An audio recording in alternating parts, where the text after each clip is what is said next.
कि ये धनवानों के लिए, धनवानों के दोस्तों द्वारा, धनवानों से सहानुभूति रखने वाले लोगों द्वारा ये बजट तैयार किया गया है। एक तरफ कॉरपोरेट जगत को बहुत सारी छूटें दी गई हैं। कहाँ 32% उन पर टैक्स लगता था, उसको लेते लेते 20% पर ले आए।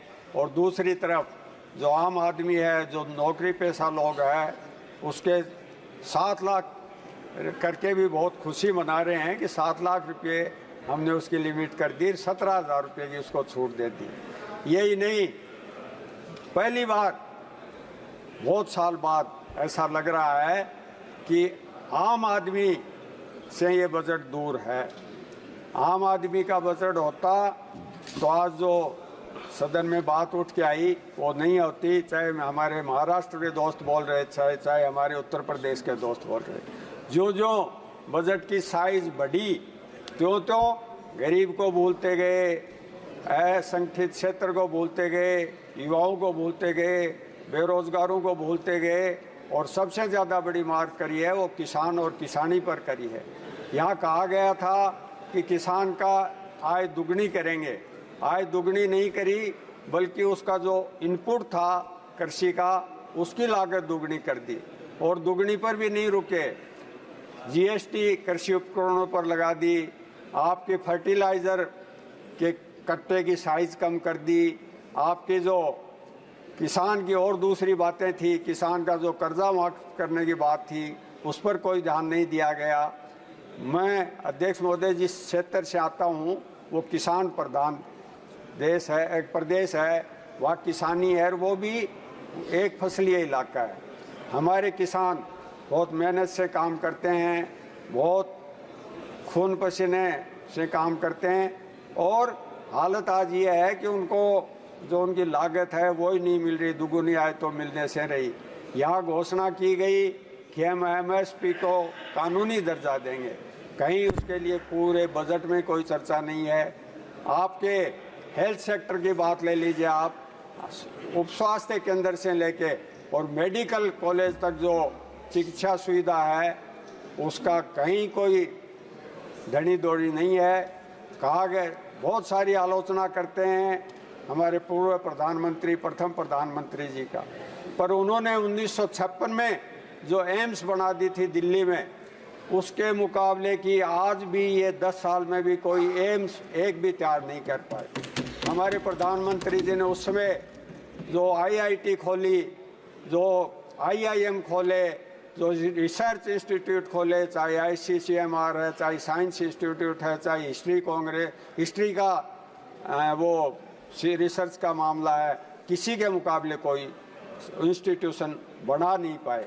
दूसरी तरफ एक तरह से सभी तरह के जो मेडिकल की जो सुविधा है, आज आप गांव के उप स्वास्थ्य केंद्र में स्टाफ नहीं है, उसमें सुविधाएं नहीं हैं, प्राइमरी हेल्थ सेंटर में सुविधाएं नहीं हैं, आपके सीएचसी में सुविधाएं नहीं हैं, आपके जिला हॉस्पिटलों में सुविधाएं नहीं हैं, और तो और मेडिकल कॉलेजों की हालत यह है कि उसमें आपको कोई सुविधा नहीं मिल रही। और वही कारण है कि आज प्राइवेट सेक्टर में कुकुरमुत्ते की तरह प्राइवेट सेक्टर में हॉस्पिटल और मेडिकल सुविधाएं उपलब्ध हो रही हैं। यही ये लोग नहीं रुके, जो इलाज की व्यवस्था करनी चाहिए थी, निःशुल्क इलाज की, हमने राजस्थान में 25 लाख रुपए की निःशुल्क इलाज की चेष्टा कर रखी थी।